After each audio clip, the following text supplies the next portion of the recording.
Hello, chefs. This is Chef's PSA. I'm your host, André Natera. Today's guest is Chef Eric LeVine, Food Network Chop Champion, award-winning chef, author, and cancer survivor. We talk about his wild journey in the kitchen, overcoming addiction and illness, why authenticity and storytelling matter now more than ever. This is a powerful episode. Stay tuned.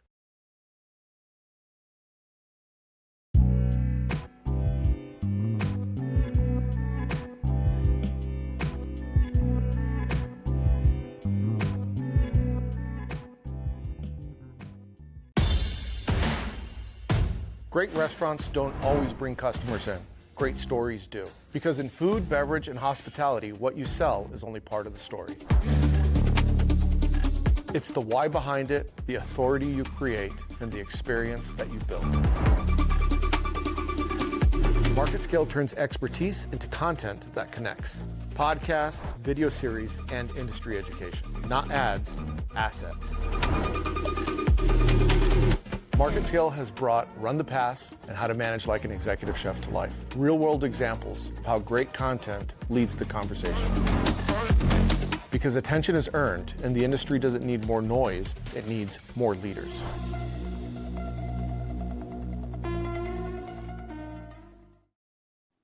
Chef, it's good to see you. It's great to be here. Thanks for having me. Appreciate it. Yeah, thank you. I know this is long overdue, and we tried to do it once. We had to reschedule. We're doing it. Now we're finally here. We're finally here. We're finally here. Finally in Austin. We're finally in Austin. But you have such an interesting story about how you opened your first restaurant. And because a lot of the people listening, a lot of them want to open restaurants. A lot of them thinks it's easy. Oh, yeah. And your story is so wild. Can you take us back to restaurant one? Sure. So that was back in 93. So I was a chef de cuisine at the Marriott Marquis. Way too young for the job, but... Which, by the way, for people that don't know, back in that time, Marriott Marquis was like the place. It was the place. Yeah, we did like $69 million just in catering, food and beverage, and the rest of it like another $100 million in all the restaurants. So here I was, 22 years old, the executive chef Siegfried Weber, who was a mentor of mine. I went in for a sous chef position. And I didn't think much of it. Okay, sous chef position. He's like, no, come with me. I need you in this position. And it was a chef de cuisine position. So all the people that worked for me were 20 years older than me, wanted to test me. I had a guy actually say, well, do you know how to draw butter? And I'm like, sure. So I went over to the board, the whiteboard. I just drew a block of butter. I go, there you go, fucker. That's how you draw butter. He's like, that's not what I mean. I go, I know what you mean, stupid. What'd you think? I wasn't going to, I'm good. So I'm at the hotel. Were you said, was this at Windows of the World? No, this is the Marriott Marquis. What was the restaurant? It was, well, there's multiple. They had they had JW Steakhouse. They had the Encore. They had the View, which was upstairs. Which That's right. The rotating one. Yeah. That's the one I'm thinking. The View. Of. Yeah, that was wild. You know what? That experience alone made me a better caterer because that's what that space was about. It was all electric. You were 49 floors up. So if you didn't get your mise en place upstairs as you needed it, and you had 200 people every hour and a half, you were done. You couldn't, the pastry shop had to send up plates already done, and you get all these those stack jacks. Yeah. If one tipped over, you were dead. It was wild. You had to be really good at wrapping it with plastic. Yes, you had to be very careful. Yeah. So here I am, I'm 22 years old, chef de cuisine, and the steakhouse was my baby. Yeah, this is the JW. Yeah, JW Steakhouse, and it was an amazing experience because being so young and being responsible. I wound up getting the One Spectator Award of Excellence 2 years in a row. Mm-hmm. And for a kid who never, I was a line dog and never really had the experience, but the hotel sent me out to California for 6 weeks to do a train the trainer thing. And it was wonderful. I did Windows of the World with Kevin Israeli. That was amazing. But I was a kid, but I got so absorbed into it that the knowledge just hit. It just clicked. I don't know why, it just did. And a year later, this customer came in multiple times, and he's like, "Hey, you ever want to open a restaurant? Let me know." And this is a customer. This is a customer at the hotel. Comes in. But hold on, I want to ask. Were you out there talking to customers? Yeah. So one of the things that I truly enjoy, and I think it's a great thing for customers, is I always go to the table and see how they're enjoying their dining experience. I've done that my whole life because I think it's important. You get feedback right away. And back in those days, there was no real Yelp or there's none of that stuff. I barely had a cell phone. Social media was your friend network. Yeah. So I just made it a point to talk to customers because that's how you know what the experience is like. And in a hotel, it's major. They'll go to they'll write their notes or whatever. But I always felt like the connection, for a customer to the chef, I always like going to restaurants where I got to meet the chef. Very rare back in the day, even sometimes today, you very rarely see a chef coming out of the kitchen. The mindset's changed a little bit. I think people are more apt to talking to customers. Some people don't want to do it because they just want to cook. Yeah. That's all. Leave me alone. Don't bother me. I want to just cook. But I met this guy and we talked, and 6 months later, he's like, what do you want to do? You want to do restaurant or not? I'm like, sure. Why the hell not? So we wound up opening up a restaurant called Pleiades out in New Jersey. And it was like the stars. Yes. Well, that's exactly what it was. His wife was like, the stories I could tell. It's going to be in the book, though. The stories I'm going to tell about that wild child. So Pleiades is like the seven sisters of something, and but I like the idea, and we did it from scratch. And it was a great experience in doing that. But then you really find out at a young age what people are, the evil side of people. So I get a call from the bank, and he said, your partner just came down here and just transferred all the money out of the bank account. And I'm like, what? I didn't approve that. So I went down to the bank, showed me the letter. It was not my signature. And he's like, oh, fuck. I'm like, yeah. And like, now I don't know anything about business. I wasn't savvy about it. I didn't understand took the money, transferred it all out to a bank account offshore. So now I go up in the area that he lived. I went up to his big house, pulled up, everything gone, everything, no furniture, not even a light bulb in the window. Like, I'm like blown away. I'm like, holy shit, what do I do? So I call my mentor, Ziggy, who is at the marquee. And I'm like, what do I do? He's like, just don't panic. Stay focused. Don't do anything. I got a kid coming. I'm like, then all of a sudden, I took a couple of days and I shut it down because it was like, I had all this debt. We had all this money out there. He wasn't paying the bills. That was his part. So now, we're close to $500,000 in debt. We got liquor companies coming at us. And I'm not going to personal guarantees. Everything. Because as a kid, you're like, oh, I'll sign a personal guarantee. Sure. Nothing's going to happen. Yeah. What's going to happen? What's the worst that can happen? Yeah. Right? My food's great. Yeah. And, we got 3 stars from the New York Times. We got 4 stars from the Bergen County Record. And I got, used to be a magazine called Food Art Magazine. I remember that. Yeah. Actually, I had them here in the studio not too long ago. Oh, okay. Yeah, because the Food Arts is not around anymore. It's not around. Yeah. Yeah, so they do this thing, and I've known them for years. And they came in and we did a podcast. They were off camera. Okay. They were off camera, but they were here in the studio when we were doing the podcast. That's wild. So I got top 10 new chefs of America. Shout out USA. to Food Arts. Yeah. I love that magazine, man. That was iconic. It was back in the day. It was wild. I used to wait for it. Like of course we all like waiting at the door. Was it free? Did we get it for free? Yeah, if you were a chef, you got it for free. Yeah, that was the greatest part of it. But it was so much information. You find out what chefs are doing. There was no social media back then. You got some internet stuff, but not like that's how I discovered Dean Ferring. Like that guy's I have always admired what he did. Mm-hmm. And I just, people like that, you get to see what they're doing and just learning, from a 30,000 feet away. But it was a great way to do that. So we got, from Food Art Magazine, top 10 chefs of America. Then USA Today did a thing, top 10 chefs of America. So it was great. Did my first dinner at the Beard House, one of 7, which is really cool. How old are you at this time? At this time, I'm 24. It's a lot of success for a 24-year-old. Oh, yeah. And trust me, I was feeling it. Yeah. Like I would only. Were you feeling confident or were you feeling the pressure? No, I was feeling confident. Yeah. And I was feeling the ego, that bad ego, man. Yeah. I'm glad now I killed that ego like in more recent times. But I had to have ego death to be able to acknowledge all my mistakes and all the things that I did wrong and be able to embrace the great stuff in life, and I think that was a learning curve for me. And getting all those accolades and all that focus at such a young age, it's poison. Like I didn't understand because I didn't have anyone kicking me in the ass and saying, and because you want it when you're that age. You probably want it more at 24 than you want it at 54. Yeah. Like, right? I'm going to be 56, soon. And I do what I do, but my goal isn't to do that. It's kind of like a Michelin star, right? I never thought about it. Like, I never thought I could reach that pinnacle. I've never received one, but I always admired people that got them. Mm. And, unfortunately, you go to some of these restaurants and it's disappointing. And I want to see those people succeed. But you go and you're like, we went out to, Deb and I went out to a restaurant that I was pumped for 2 years to go to. And it was probably one of the single worst meals we've had together. And like, it just, I was like, oh, you see that? So it doesn't mean anything. It doesn't mean anything when you achieve that goal, but you don't execute on it. Mm-hmm. My mentor, David Burke, we talk about this stuff all the time about you could be creative. Legendary chef, too. Yeah.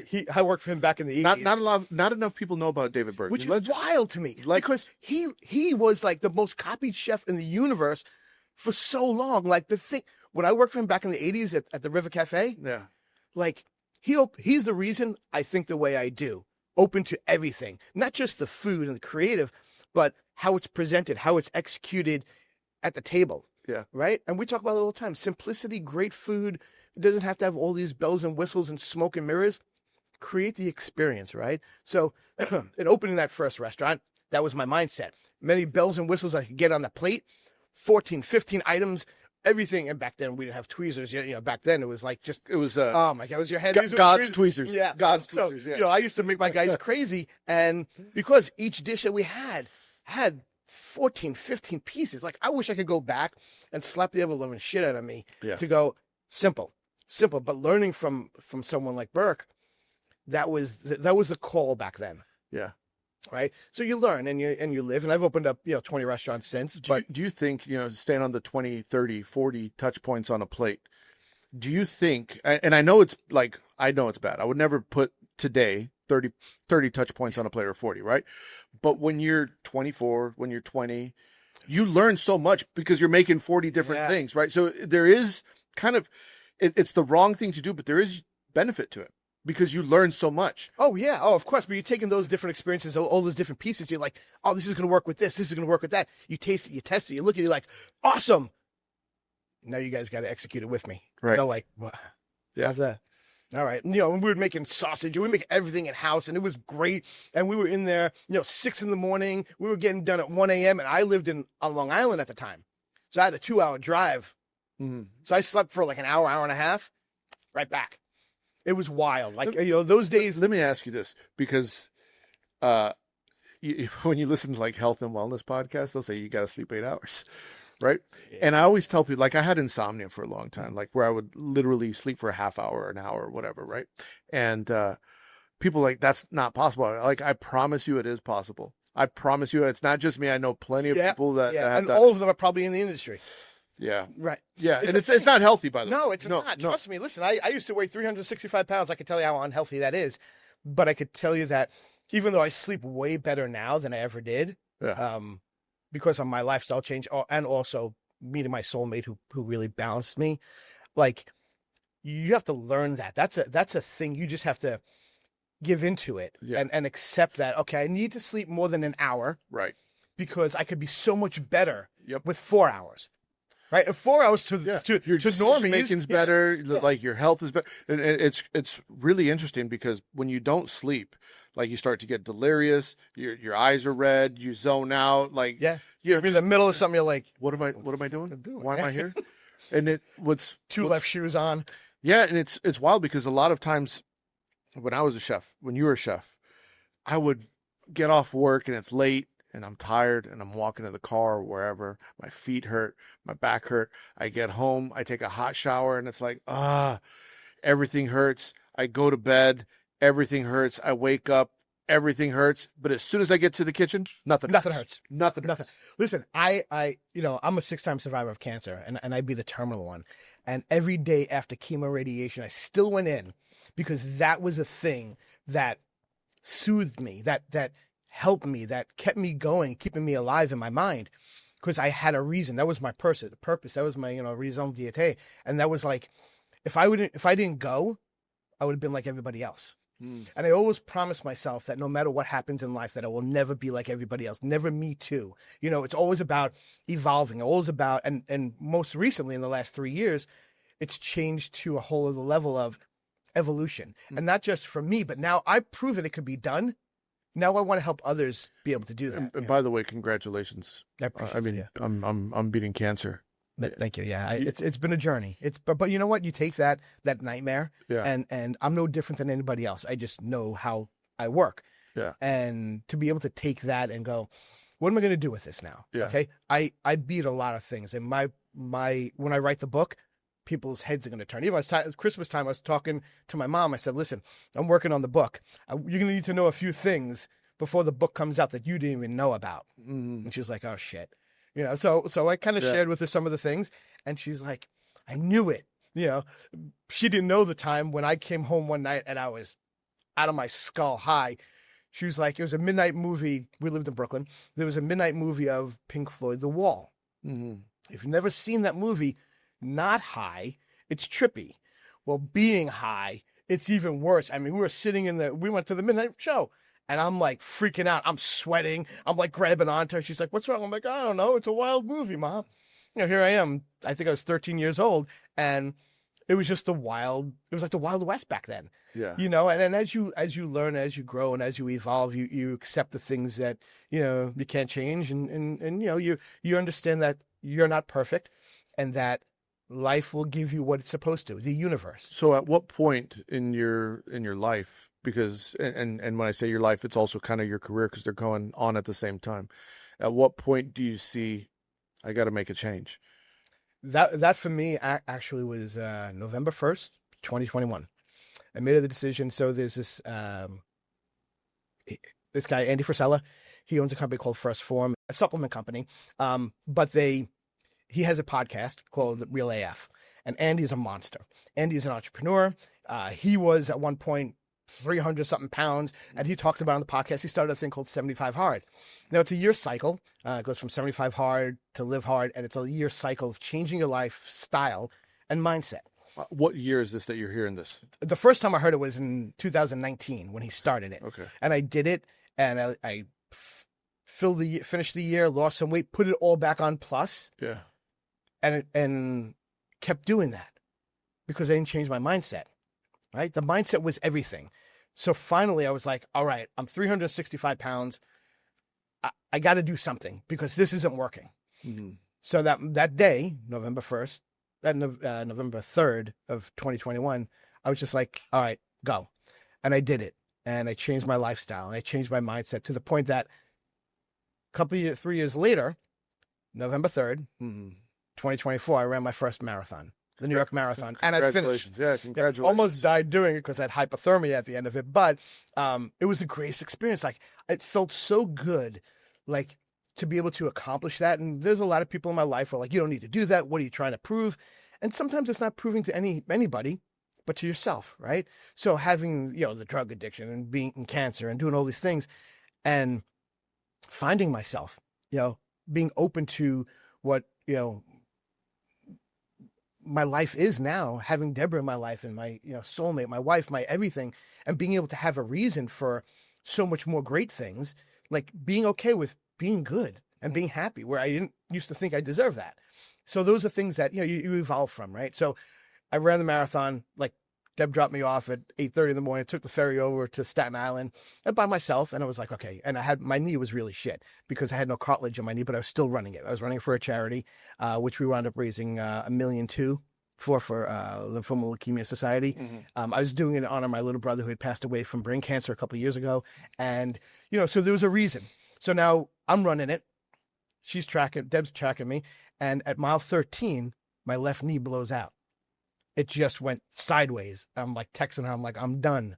She's like, no, keep going. You remember why. Remember why you're doing this. I was like, okay. You might. She's like, I'll be here till midnight if it takes that long to come across the finish line, even if I'm the only person there. Okay, cool. Come over the 59th Street Bridge, mile 16, tear my right groin. Now I got 10.2 miles to go, and the sun's setting. And while I'm in the last group, so we started at 11:30. And, I'm drinking my water and whatever, but the crowds were like motivating me. So all the pain I was in, every crowd, it was like high fives and everyone being weird. And it was a great time. So there's a little bit of adrenaline. Oh, yeah. Every time I got to a group, when I was by myself and everyone was passing me by, like when I ran over the 59th Street Bridge, there was not a single person that ran over with me. It was like, I thought it was like the apocalypse. It was so weird. But, then I came to the 16th mile and I, pulled the groin and I was like, All right, here we go. So it was adrenaline, but it was also fear of not finishing. Like in my head, I could not finish. Do you have a problem with breaking promises to yourself? Oh yeah. I mean, I mean not that you're always doing it, but once you make a promise to yourself, I can't break. I'm driven that way. It's kind of like, you build certain businesses, and you do everything you can, and you never leave anything off the table. Like you go all in or nothing. That's how Deb and I are. That's a great synergy for us. Like it's all in. We're gonna do everything we can to make everything we do amazing, fun, creative, exciting. Like you get up the next day, let's fucking go. And that I think is what's always driven me to never slow down and never give in. And that's where, with the cancers, like I would never allow anyone to see me break. Yeah. Maybe it was unhealthy. I mean, my mom would call up. She's like, "How you feeling?" I'm like, "Stop calling me. I love you, but stop calling me because I got to go through this thing. I love you.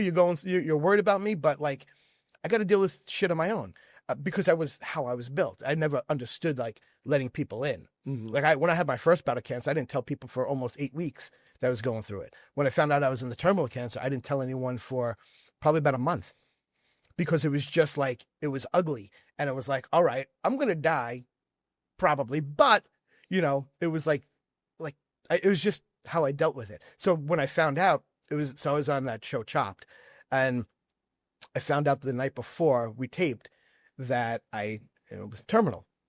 So my ex-wife, I get up in the morning, it's like 4 a.m. My ex says, "Where you going?" I'm like, "Oh, I'm going to do the show." She's like, "Why?" I go, "Here's how I look at it." And you have to understand, my mind is weird.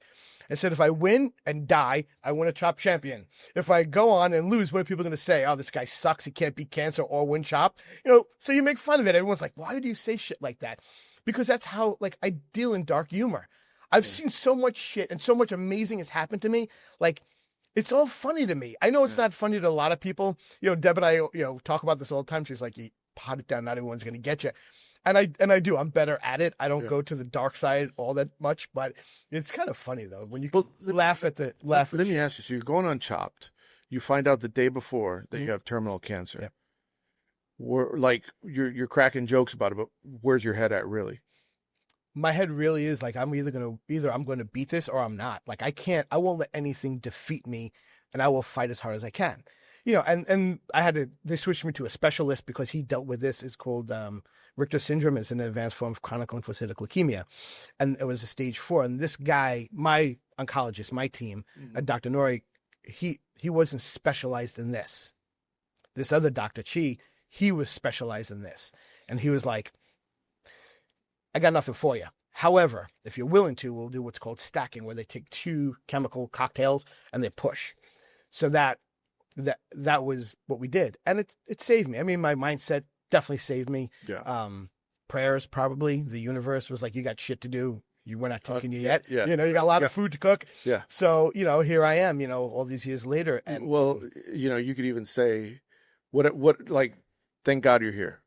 Yep. But the fact that you beat terminal cancer 6 times. Well, the terminal was once. One time, but you beat cancer 6 times, right? And the fact that you're here to tell the story, that's powerful. That's inspiration. That's hope for a lot of people. Well, that's why I talk about it, and I think like in writing my book, that's what I want it to be. Like I want people in our industry to see that there's hope, that there is, it's like losing the weight. Like when you think about it, how many chefs will get off of work, go to the bar for a drink to calm down, get home, take a shower, then they turn the refrigerator back on them. That's what I used to do. Turn that refrigerator back, eat everything I possibly could, then go to bed. Well, when you discover that that's going to kill you, and I never had diabetes, I didn't have high blood pressure, but I was overweight. I mean, I was wearing a size 50 pants, and now, I'm definitely far from it, Yeah. And it's just a different way and a different lifestyle. But it took the 75 hard to change my mindset because I didn't realize how bad I was, because everyone, my tight people around me, my circle, they all love me, but no one was putting the mirror in front of me and telling me the truth, right? They weren't saying, "Hey, buddy, you got to lose some weight or you're going to die." I look back at pictures. I share on my social media all the time, my Transformation Tuesday, because I want people to see that, yeah, you can be better. If I could work 7 days a week, I don't do that anymore, but 7 days a week, 16, 18 hours a day, still have time to go to the gym and take care of myself, so can you, because all you have is excuses. All you have is the the poor me mentality. Fuck that. Like, once you get there, I feel like it's a responsibility to tell other people, like, stop with the excuses. Stop pointing fingers at everybody else, because every time you point a finger at somebody, you got 3 pointing back at you. Stop with the shit. You make excuses.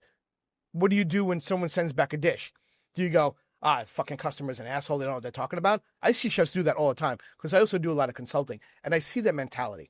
Like, the customer's not always right, but they're always the customer. They're always the one who are sharing, that you're sharing the experience with, right? So listen to your customer. I had a guy a few months ago send back a ramen, and I asked the server, like, what's going on? What did he say? He said, I've never had ramen with noodles in it. Exactly, right? And I'm like, what? I'm like, what? I'm like, say that again. He's like, yeah. He said he's never had ramen with noodle. I'm like, listen, if he doesn't tip you, I'll take care of it. But I got to talk to this knucklehead. So I go out. My name's Eric. I'm the chef, one of the owners. So I understand you really didn't enjoy the ramen. Tell me about that. He's like, yeah, I've had ramen all over the place, and I've never had noodles in it. I go, sir, with all due respect, you've had soup. You've had soup or broth. He's like, no. I haven't had it with noodles in it. I'm like, then you haven't had ramen. He's like, are you telling me that I'm wrong as a customer? I'm like, you know what? The customer is always the customer, not always right. Can I get you something else, or would you like to have the soup? He looked at me like I was the asshole. Yeah. But wound up having something different. But it was like, you just what a crazy thing to say. Well, even worse than that, I had a customer who, it was like we first opened up. We had this seared salmon dish, sent it out, goes outside. Server comes back with it. He goes, chef, the customer didn't like it. I'm like, well, what didn't he like about it? He said, well, she said she doesn't really like salmon. She just wanted to try it. I'm like, what? He's like, yeah, she just wanted to try it. I'm like, give me the fucking dish. So I go outside. I go, hi, my name's Eric. I'm the chef and one of the owners. I understand you don't like the salmon. She's like, yeah, I don't really like salmon, but I wanted to try it. I said, would you like me to wrap it up or throw it out? She's like, no, you can just take it off the bill. I go, well, there wasn't an option. I said, let me ask you a question. Now, you know the movie Pulp Fiction? Yeah. Okay, you'll appreciate this then. So when you pulled up to the restaurant, you walked in the door, did you see a sign that said Test Taste Kitchen? She's like, no. I go, you know why you didn't see a sign that said Test Taste Kitchen? Because I'm not in the business of taste testing. So would you like me to throw it out or pack it up? She's like, you don't want me to go to Yelp, do you? So I got my card. I go, make sure you spell my name right. ERICLE, capital VINE. I am the chef and one of the owners. Make sure you got it right. She's like, I will. And then I turned into a 12-year-old girl. I was like, fine, then do it. She's like, I will. I'm like, fine. She's like, good. I'm like, good. And I walked away. Now here's the kicker to it. 5 minutes later, I'm in the kitchen on Expo. Salmon, same fucking table. And I go, Patrick, what is this? Why do I got a salmon to go? He's like, oh, the woman that was with her wanted to take one home to go. I'm like, are you out of your mind? Like, why didn't you just take the other one? She's like, chef, if you could figure it out, you let me know. And this is the equivalent of meeting online trolls in real life. Oh yeah. Like, it's wild. You're trolling in real life. And now I just kind of make fun of it. Now I have a chapter in the book that I'm working on it's like stupid things customers say to me. Yeah. I want to ask you about the book, but before I ask you about the book, I have one important question that I think a lot of people could learn from your perspective on this. You had mentioned that you discovered this thing and it was a mindset change. Mm-hmm. And when you go through programs like that or any other program, they're going to hit you with a lot of information. But the reality is not all of it's going to stick. There's going to be one thing that stuck in your head that kept you going. What was that one thing? What was that one shift in your mind? Because I'm sure he probably has like 100 points. Actually, one thing. It's wild because the program, not only is it free, the lifestyle change, the whole thing, 75 hard.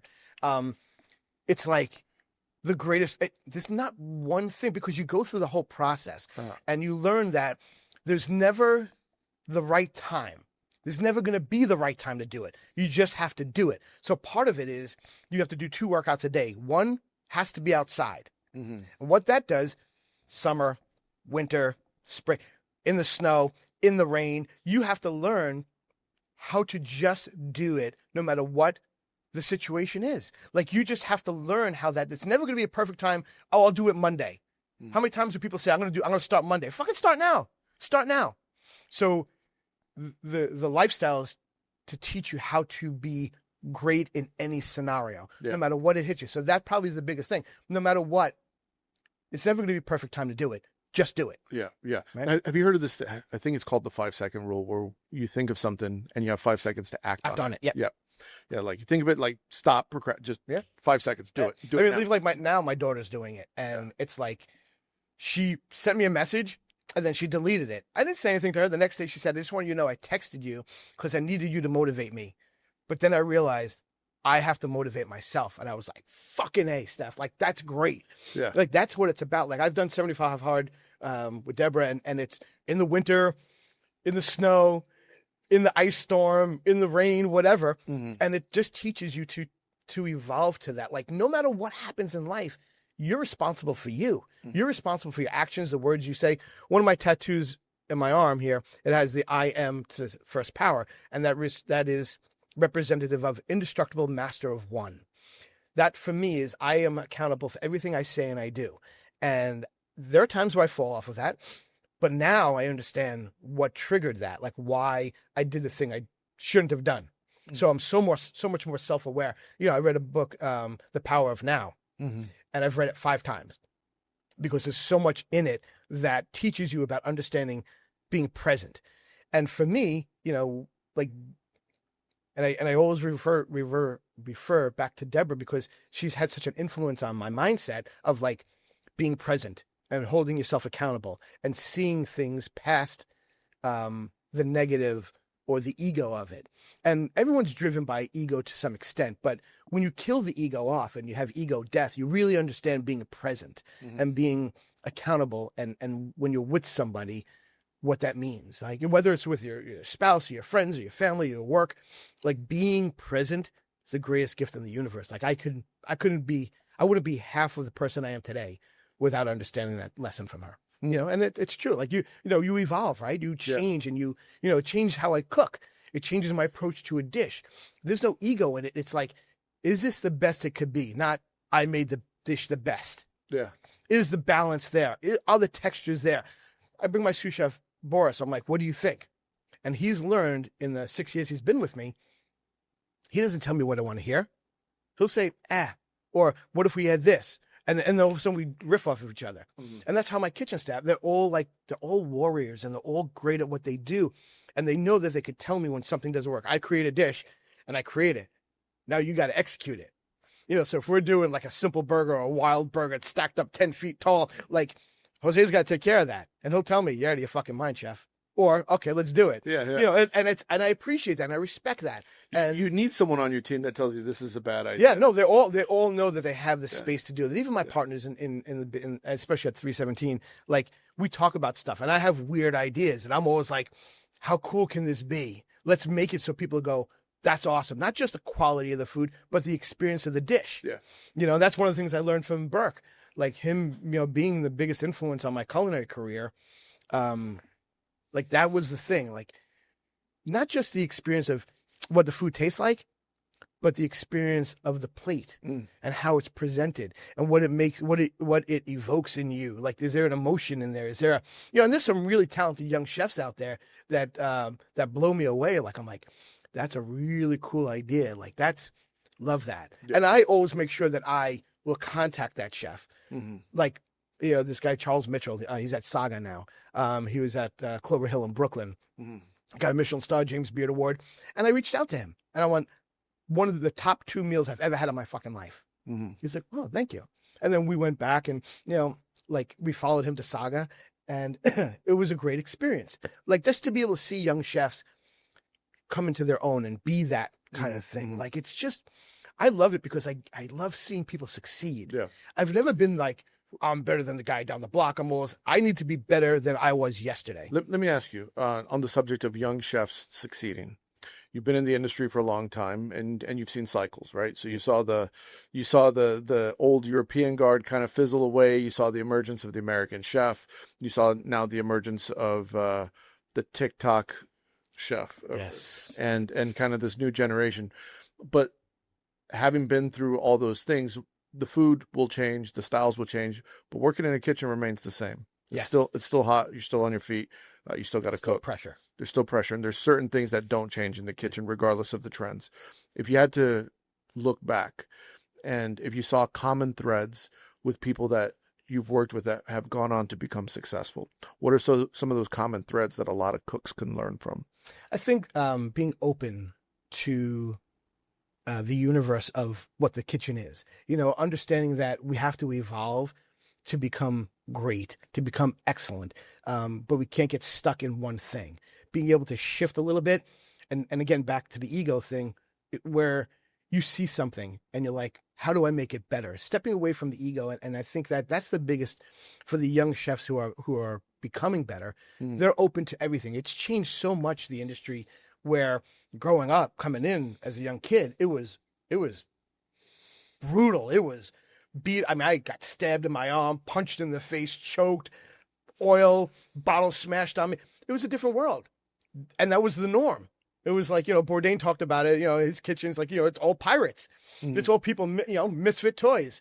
And now it's coming to the understanding of what we do is the experience of it. Yeah. And I think a lot of the young chefs are willing to test the limits of what cuisine is. And I love that, because I think that they try different textures and understanding different methods. Like it's kind of like when we went through, the molecular time when, everyone's making bubbles. Yeah. I mean, there's a place application for those things, but it can't be the whole meal. Yeah. You take a look at a chef like you never wake up in the middle of the night saying, I'm craving those carrot bubbles. Yeah. Can I just get a bowl of ramen bubbles? Yeah. I mean, my first cookbook, excuse me, it was geared towards, excuse me, it was geared towards the chef. Yeah. So I had a lot of molecular in that. And I did this, this mozzarella sphere with, it had this prosciutto mousse in the middle. It was like, oh, then I got customers buying it. And we're like, calcium citrate? Why do I get that from? And it's like, oh shit, you shouldn't have had that. So my second cookbook, I really geared it towards the home cook. But I think that it evolves, like everything evolves. Yeah. The Grants, he's that whole other level of creative, at Alinea, and those kind of guys they're very specific in how they approach, which is creative and fun. Uh-huh. And as a cook, as a chef, like you always like to see what other great chefs do, and you want to be able to make your food have that reaction. Right? Yeah. That's a big thing. It's funny. We had a conversation the other day. I went to this restaurant and I walked in. It's a date night. It's a diner. This old Italian guy, 70 years old, walks in. He's like, oh, hey. Like, he was excited. I'd never been there. He was excited to see us, right? He's talking to us. He's excited. I see the menu, and it's like all the classics, the veal piccata, the chicken parm, the lasagna, right? He's got the gnocchi. And he's like, and everything's made from scratch. It's his wife over here and his son in the kitchen. And it's a very family thing, right? And this guy was so nice. He brought wine. He had ice cubes in the wine glass, and he's swirling it to cool it down. And I'm like it was, I hate to say it was kind of a train wreck, but he was the best host. He's touching every table. And I'll tell you what, he came over, he's talking to us, he's telling his life story. I was like, this is what I miss. I miss the days of the maitre d'. I miss the days of you walk in someone, right? like they're happy to see you. I don't, like, I think about my dog, right? Like, I go home, my dog, I could be gone for 30 minutes. I come back home, my dog is like, I've been gone forever. He's so happy to see me. And it's like, I was only gone for 30 minutes. Right. And I miss that level of when you go into a restaurant, the way they make you feel. And so much of what I see in today's restaurants, and I get it, like, it's all business and people have the right to do whatever they want. But what I see a lot in today's restaurants is it's missing that hospitality. Well, that's why it's robotic hospitality. Yeah. And so there's some people who are doing a lot of good training. They'd like to really focus on hospitality, but that's why I talk to customers. That, to me, ultimately keeps them coming back for more. They want to see what you do. Have you read that book, Unreasonable Hospitality? Yes, of course. It's great. It's great, right? Right? Yeah, I give it to Deb, because she's involved with the restaurants, like, and to hear her perspective and come back with like, what about this? And I'm like, yeah. And we went to a class, it's called the 30% Rule. This guy, Preston Lee's got this amazing, all about hospitality. And when you understand hospitality, everything else is easy. Like everything else, that touch, that customer connection. Mm-hmm. I tell my staff all the time, we can have an off dish, but we can't afford an off service. Yeah. They're there to be taken care of, right? So when I talk to a customer, especially at 317 Main Street, like I have a big open kitchen. you could see. And my customers will know that they could come up to the chef's table counter and say hello and ask questions, see what's going on. And that's important for us to have that communication. Yeah. And I get my guys and girls involved in it. And I'm like, yeah, Jose he's the grill guy. He's a monster. And they're like, hey, Jose. And, he gets a little shy. I'm like, hey, how are you? I'm like, yeah, talk to them. Yeah. And I think that's important to bring people out of that. So like when I do events off site, I did something at, for the James Beard Foundation, and I brought my sous chef with me because I wanted him to experience that, and I made him a major part of it because the new space platform that they have, I got invited to do a dinner there, and it was great because he got to see something different and he got to learn and to evolve. So now, when I do TV, I try to bring him on set with me so he could see what it's like behind the scenes. If I'm doing Fox and Friends or Channel 11, whatever it is, like he gets to see all that stuff. And that's an important part of mentoring somebody, right? Yeah. You're helping them grow and evolve into their own, because I want Boris to have his own restaurant. I want to have enough money so I can help him build his own. Yeah, you got to create that environment for them as well to work under a mentor that is teaching them that and showing them the ropes and telling them it's okay to go out and touch the table. And here's the impact that has, just to finish off what I was saying, this guy at the end of dinner, by the way, the food was mediocre. He was telling, he had the tallest tales, he's like, everything's made from scratch. And I was like, because I like tiramisu and cannolis, so like even the tiramisu and the limoncello cake, he's like, oh yeah, we make it. And then I see him opening the box at the back, and I'm like, okay, I got it. But when we're leaving, and the food was okay. Like it was good, but it was just okay. But the experience, right? It was like I felt welcome. And I think a lot of times restaurants are so focused on, they make you feel like you're privileged to be in my space. Right. And it should be the other way around. Always the other way around. The other way around. And so when we're leaving, I don't remember, but the guy's like telling us he loves us. I mean, I've never had anyone in my life tell me that they love me after they just met me. Funny. I mean, a couple of times, but I'm going to do that. Next time I'm going to be like, all right, have a good night. Love you. Yeah. And I was like, because when it was so odd, and I was like, when we walked out, I was like, but think about he loved us. Think about the impact of the experience. But I remember that. I'm talking about it on the show. Right? Yeah, it felt great. I want to ask you about the book. Yeah. And I want to ask you about the process of writing a book and what that's been like. So I've written 4 cookbooks, and they've all done in different ways. So the first cookbook I did with an organization called Catersource. They sponsored it. Luckily for me, I'm the son of a photographer. So I did a lot of the pictures myself in the first cookbook. That was called Stick It, Spoon It, Put It in a Glass. The process was easy because I had a team helping me. I wrote the recipe, they redefined it, the pictures, they put it in place, they mapped it out. Ultimately, I had the final say, but it was great to be able to have a team on that. The second book, Small Bites, Big Flavors, my old PR firm, oddly enough, called Fire It Up, because that's my tagline, because I just always fire shit up. Yeah. We had a publisher for it, and they did a great job. Chrissy, who helped me edit everything, I'd write the recipes, and she's like, okay, what do you mean by this? This is for the home cook. And I'm like, yeah, it's a half sheet pan. She's like, the home cook doesn't understand what a half sheet or Bain Marie is. Put it in layman's terms. So I had to rewrite it for that. And that was great because I got to do a cookie sheet. Yeah, exactly. Yeah. 9x9 grease pan, Yeah. And then I wrote Burgers, Bowls, and Jars, and I did that. That was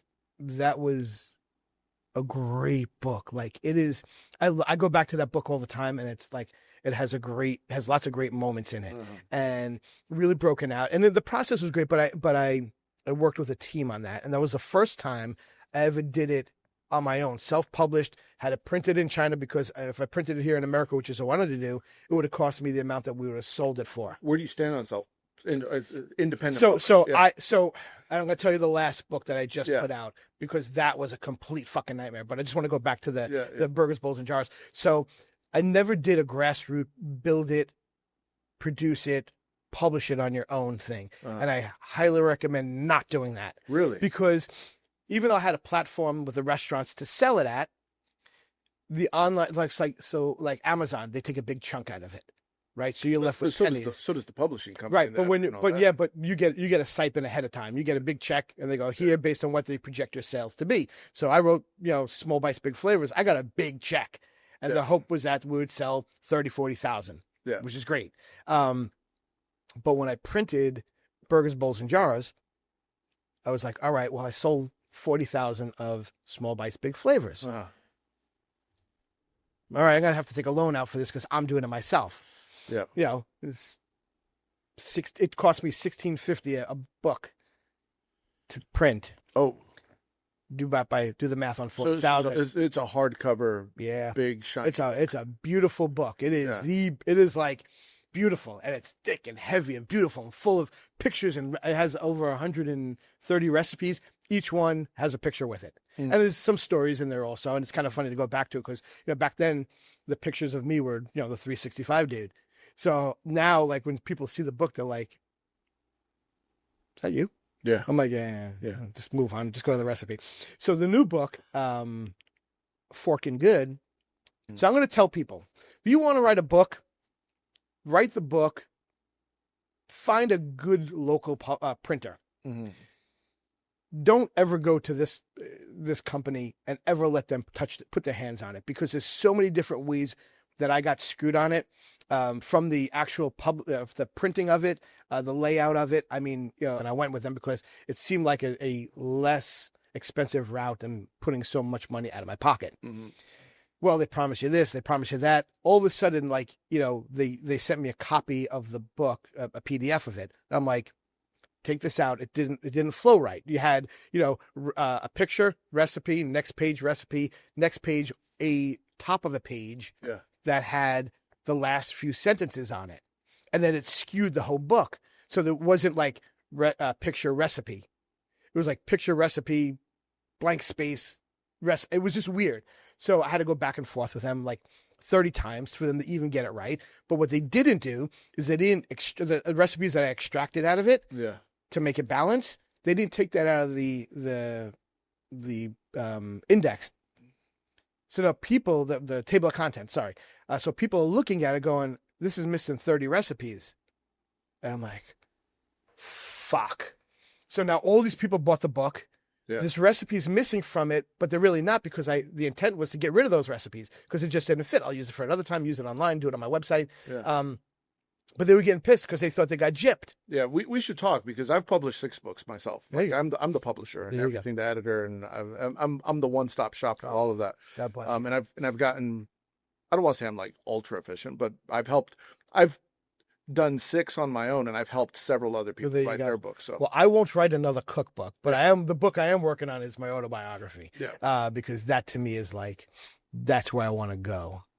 Because I think there's such a massive story to tell that if I could help one person through whatever that cycle You're working on the autobiography now. Yeah. I'm just in the writing process right now. I'm hoping by. What's your writing process like? Chaotic. Yeah. Chaos. Like, best. Do you physically write? Do you type? Do you talk? I'll type it. I'm going to use the chat a little bit and kind of talk into it. Yeah.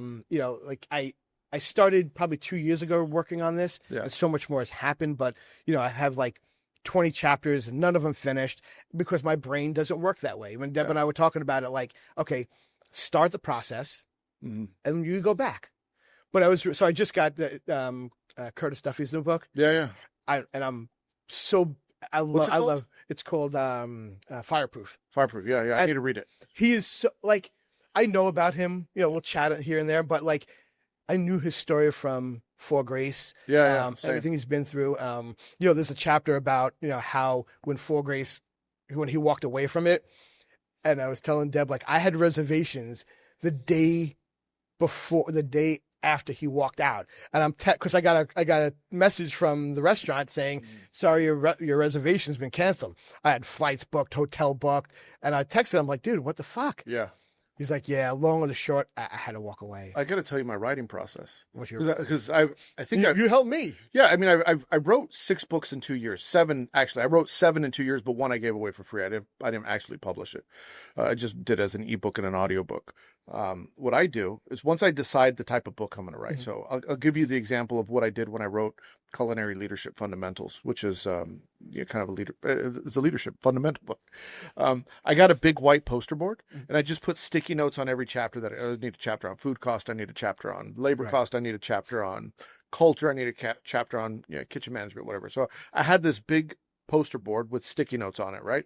And then every day when I'd come in, it was on my calendar, write for an hour.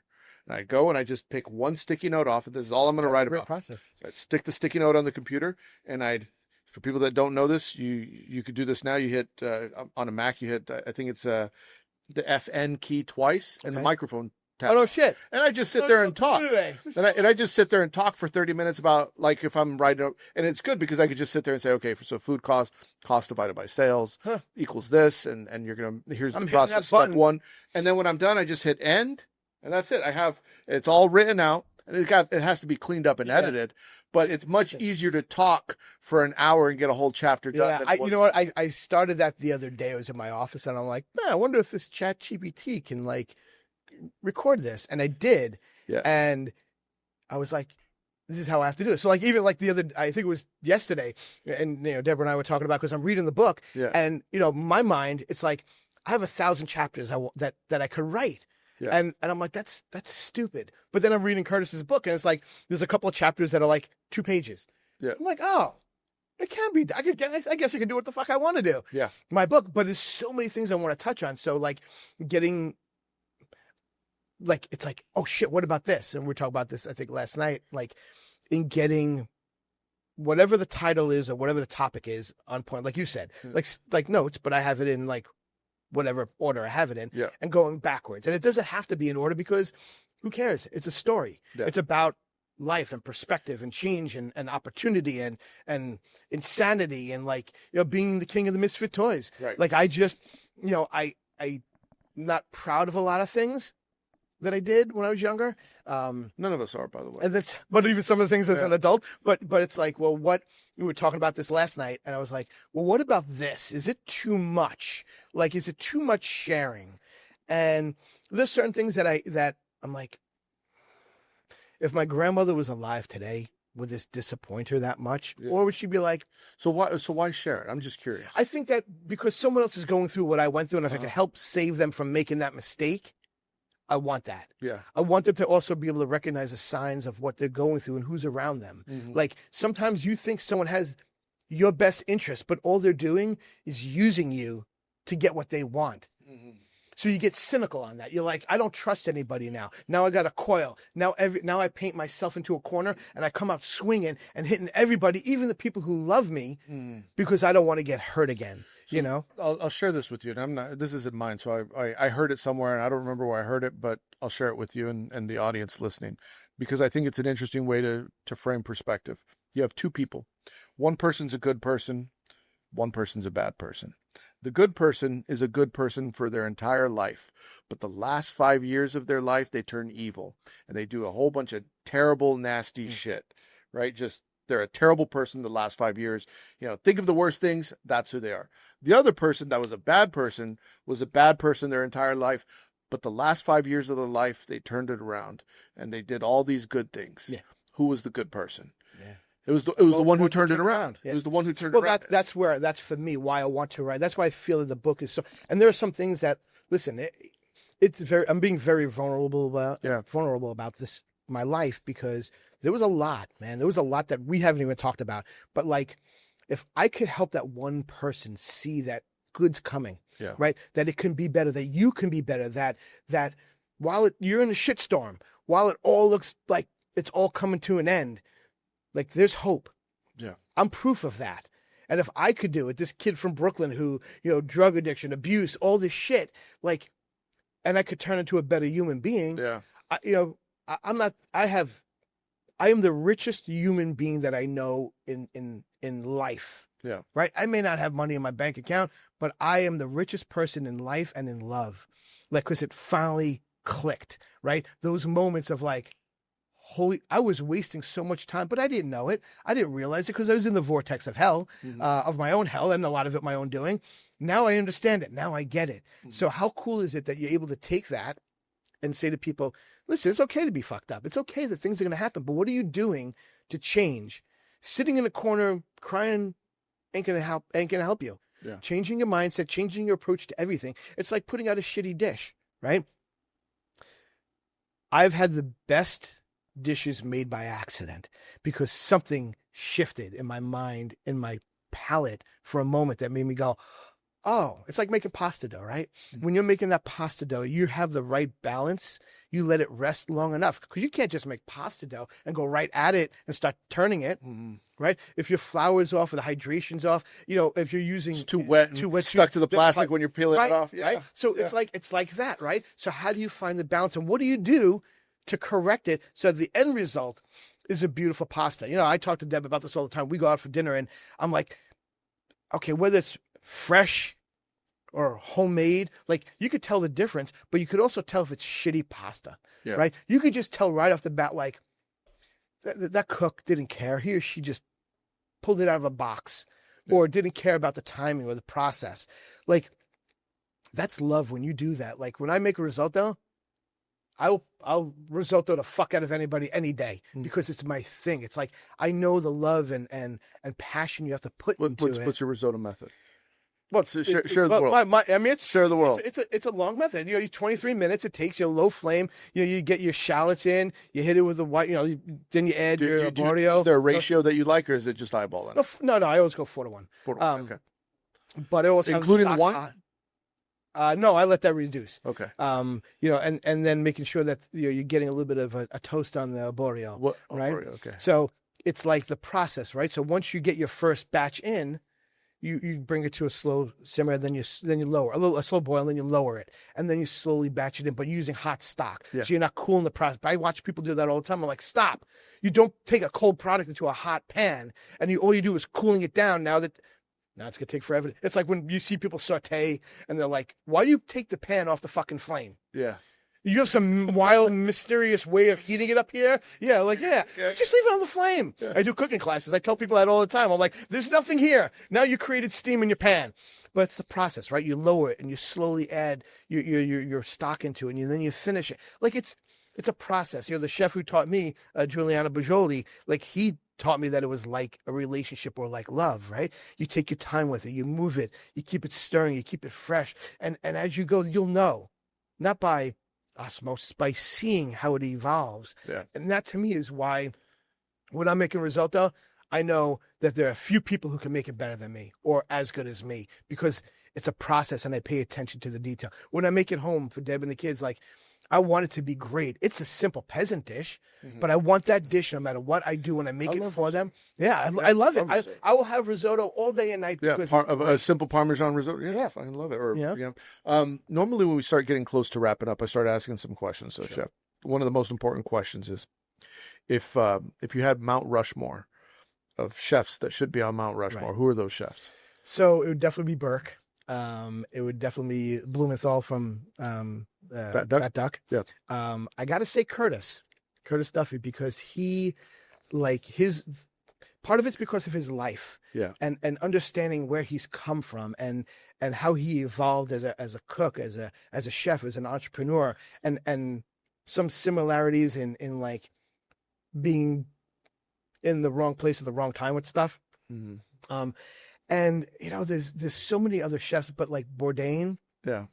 Like while he wasn't a great chef, he was such a great storyteller. Yeah. He brought you into a world that, like for me, I never knew. Going to Istanbul or wherever, like different cultures and like being like relentless on that. Like that to me, I'd want to see, like, if I could have, and I've had meals with him because we shared the same PR firm at one point. So like I've had time to spend with him, and just being with someone like that makes you better. Yeah. Better as a cook, better as a human being, better understanding of what you don't know. Mm-hmm. Like, and that was that kind of stuff. He loves food and he loved the industry. Yeah, he genuinely did. Yeah. Like he, just perspective. Yeah. Right. Just learning from people like that. That to me, that my culinary Mount Rushmore. There's other people out there, Thomas Keller, those kind of guys who were able to, Danielle Boulud, those chefs who like kind of massage the industry to make us better. Mm-hmm. I think those people are important, but I would say those four were probably the people that they were aspirational. Yeah. Thomas Keller, Danielle Boulud, I said, this is what you could become. Yeah. Just in their stories and how they approach food and, Keller, it's just a mantra, but think about all those chefs that came from him, right? Even, I'm sorry, you know who else I forgot? I'm sorry, he should be on there. Charlie Trotter. Yeah, I Trotter, agree. by a long shot. Like, I remember as a kid getting his books and being like, the purple one. Yeah, what the fuck? Like, oh my God, who is this monster?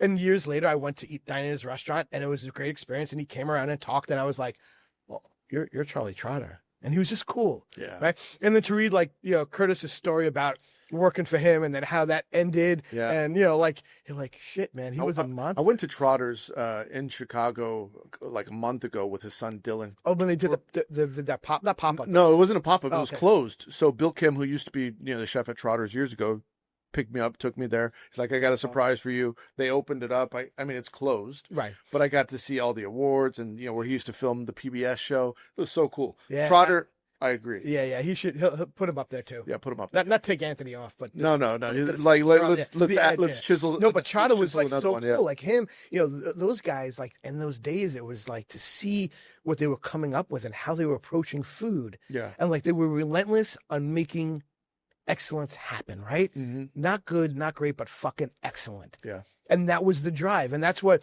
for me, as a cook, drove me, like being inspired by them. And then when I opened my first place, being that like just constant, like just evolving and not ever feeling like I was good enough. And then making the dish, it was like, that's really fucking good. And then you're like, nah, it sucks. Do it again. Yeah. Yeah. Last couple of questions, Chef. What's the salt in your? Is it Diamond Crystal? Is it Morton's? What are you guys using? For cooking, it's Diamond. For finishing, Moldone. Yeah. From Australia. Yeah. That stuff is the greatest. The flake on there. Yeah. Just finishing off there. But Diamond more than Morton's. I had this weird experience with the Morton salt. Like it became almost medicinal. I don't know why. Yeah. But Diamond for me is like in the cooking process. That's the way to go. Would you use like a finishing acid? Like, is it lemon? Is it vinegar? Do you have like a go-to if you need to lift up the acidity? Typically, it'd be vinegar. Which one? Yeah, probably a sherry vinegar. Sherry vinegar. Because I like it that it's got the sharpness to it, but it's got a little bit of a sweetness to it, and it can elevate so many different things, especially fish. And are you a green tape kitchen or a blue tape kitchen? Or... I'm a white tape kitchen. White tape. Yeah, kitchen. White tape on a spindle, so it cuts proper. Yeah. Okay. Yeah. I used to like the blue, and then my guys, they couldn't read it, and the green, I'm like, just white tape it, man. White. Yeah. Is there something that you do in your kitchen that a lot of people could learn from? Like, do you have like a technique that, like, a lot of people don't do this, but a lot of people would benefit if they did this in their kitchen? I don't know if it's one thing that I think about. I just approach food, like making sure that the scallops, for instance, right? It's basic, but a lot of people don't do it. When we get it, they're dried, but I dry them out a little bit more. Yeah. Just a little bit of salt on them before searing. Oh, the other thing that I do a lot more than I don't know why people don't do this. I salt my oil. I season my oil before I start to saute. Say that again? I salt and I season my oil. When I put it in the pan, I season it first. Why is that? Because I find that it builds the flavor better. And I've tried a couple. I've never seen it. Yeah. That's I've done a couple of things. Like I'm cooking, and people are like, "Why are you seasoning it?" I'm like, "Cause think about it. Like you're seasoning your oil, so you automatically get that first season in a sear, in a saute, and then you build the flavor. It's like trying to, season at the end of the dish. Yeah, you're never gonna get the fucking flavor out of it. Like start from the get go. And it was just like a couple of years ago when I started doing it. Now, like my cooks do it. And do you notice it makes a difference?